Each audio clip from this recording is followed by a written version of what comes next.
Welcome to the Daily Chronological Bible. My name's Hunter, and we are reading through the Bible in chronological order as a single story. And that story is all about Jesus. It is a revelation of Him, and He has revealed to us the heart of the Father.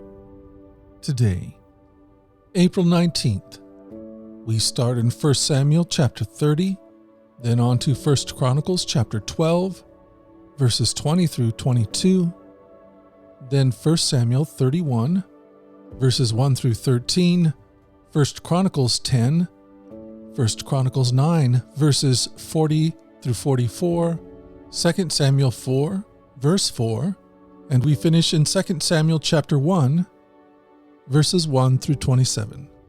This is the word of the Lord. 1 Samuel 30.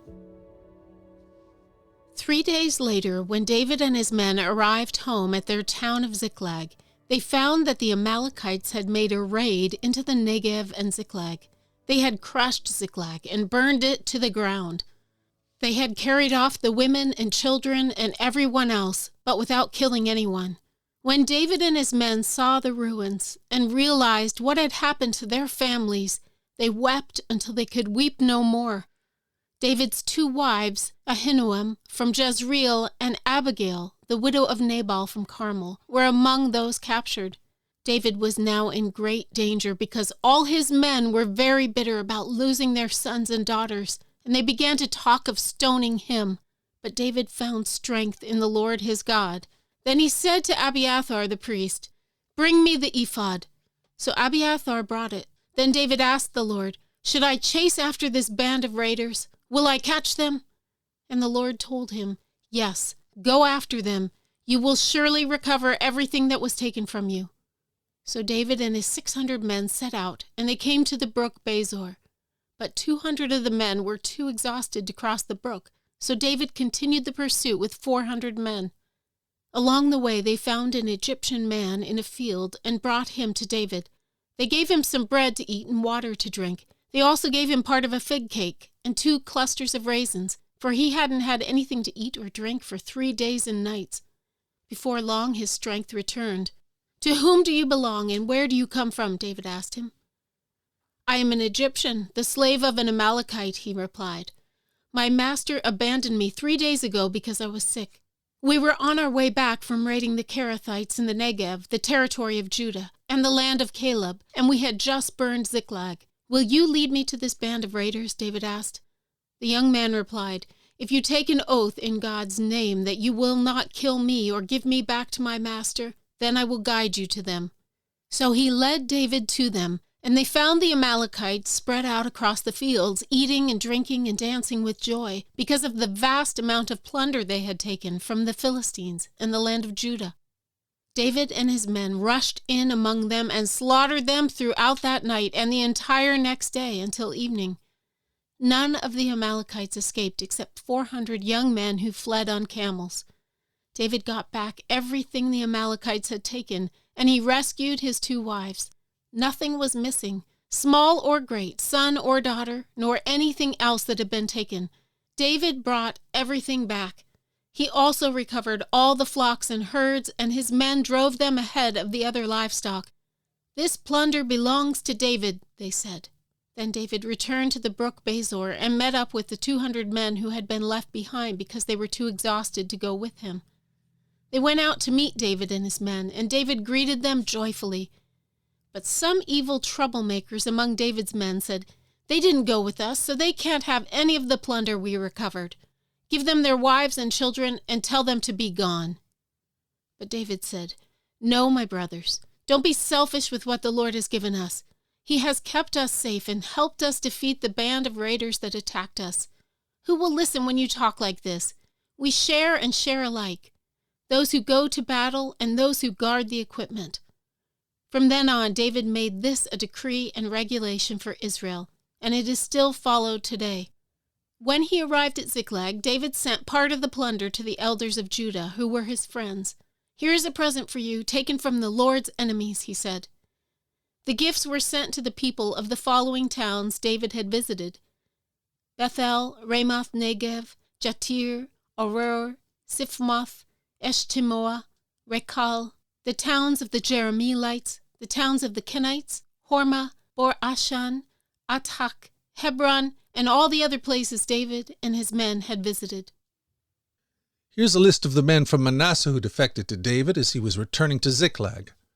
Adnah, Jozabad, Jediel, Michael, Jozabad, Elihu, and Zelathai, each commanding 1,000 troops from the tribe of Manasseh. They helped David chase down bands of raiders, for they were all brave and able warriors who became commanders in his army. Day after day, more men joined David until he had a great army, like the army of God. 1 Samuel 31.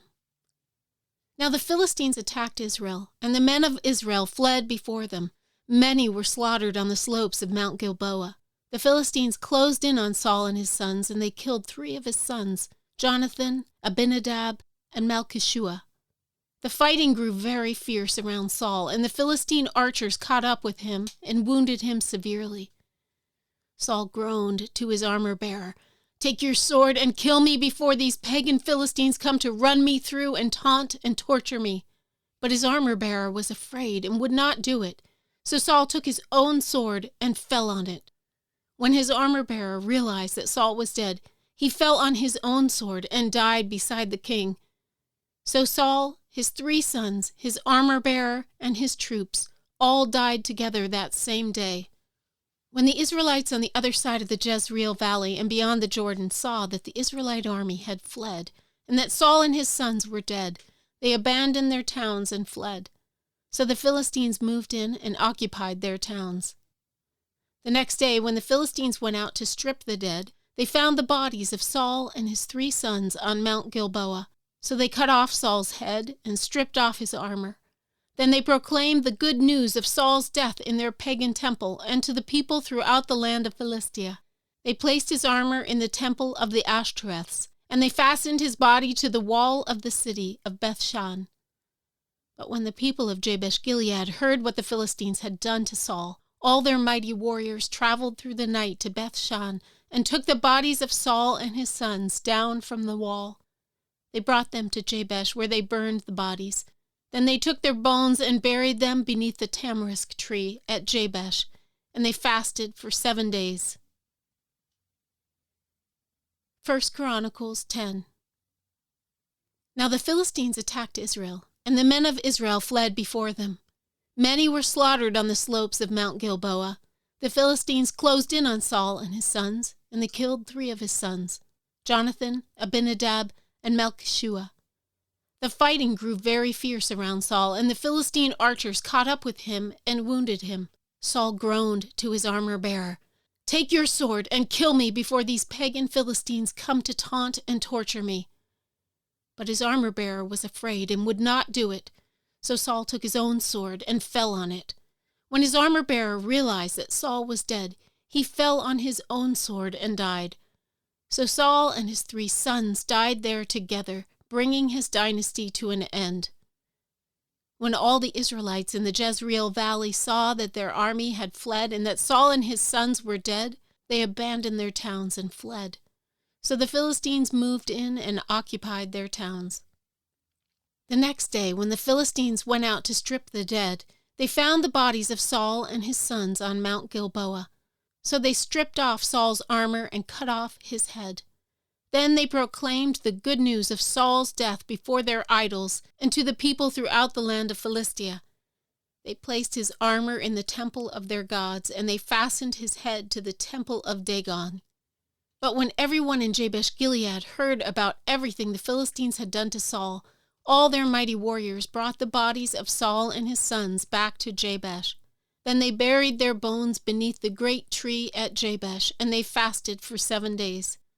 So Saul died because he was unfaithful to the Lord. He failed to obey the Lord's command, and he even consulted a medium instead of asking the Lord for guidance. So the Lord killed him and turned the kingdom over to David, son of Jesse. Malchishua, Abinadab, and Ishbaal. Jonathan was the father of Merib-Baal. Merib-Baal was the father of Micah. The sons of Micah were Pithon, Melech, Teri, and Ahaz. Ahaz was the father of Jadah. Jadah was the father of Alemeth, Asmaveth, and Zimri. Zimri was the father of Moza. Moza was the father of Bani. Bani's son was Raphiah. Raphiah's son was Elisa. Elisa's son was Azel. Azel had 6 sons, whose names were Azrikam, Bokeru, Ishmael, Shariah, Obadiah, and Hanan. These were the sons of Azel. Saul's son Jonathan had a son named Mephibosheth, who was crippled as a child. He was 5 years old when the report came from Jezreel that Saul and Jonathan had been killed in battle. When the child's nurse heard the news, she picked him up and fled. But as she hurried away, she dropped him, and he became crippled. 2 Samuel chapter 1. After the death of Saul, David returned from his victory over the Amalekites and spent 2 days in Ziklag. On the 3rd day, a man arrived from Saul's army camp. He had torn his clothes and put dirt on his head to show that he was in mourning. He fell to the ground before David in deep respect.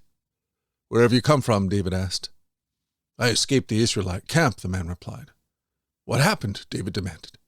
"Tell me how the battle went." The man replied, "Our entire army fled from the battle.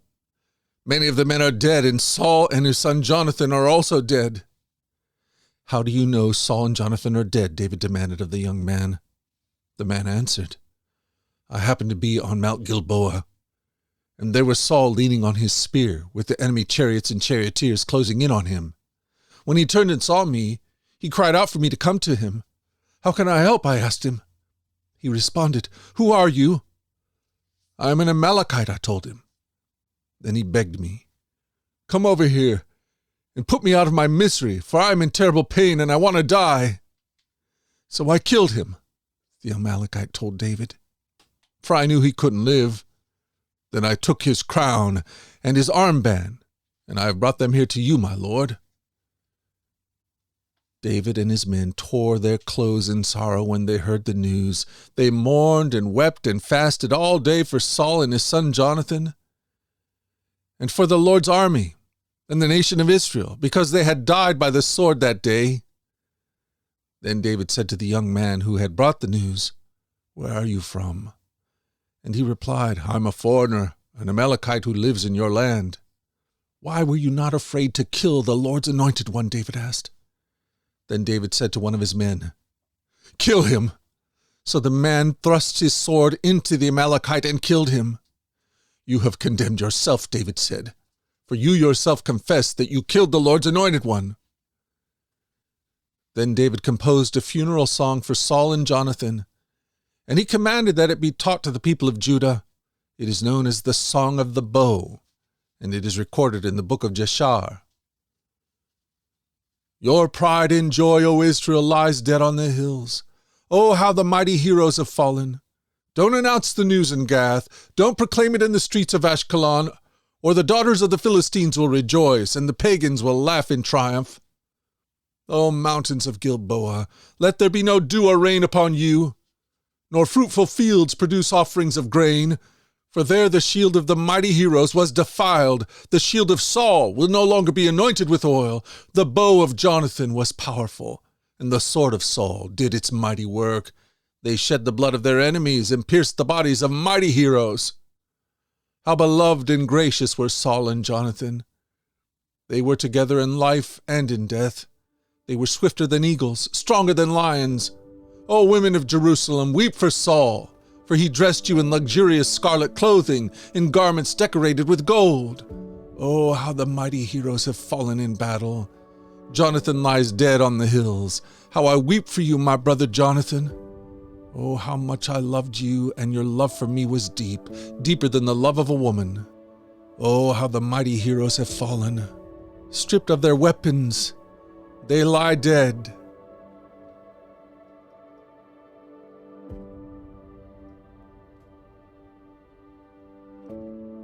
Thank you for joining us at the Daily Chronological Bible. You can find out more about our other podcasts at dailyradiobible.com, where people from all around the world come to join us in this journey through the Scriptures, where we allow the Scriptures to point us to the God who is love, the God revealed to us fully in Jesus. Again, that website is dailyradiobible.com. Subscribe or follow wherever you get your podcasts. Until tomorrow, let's go forward in God's joy. Let's let His joy be our strength. And let us always remember this, that you are loved. No doubt about it. Alrighty, I'll talk to you again tomorrow. Bye-bye.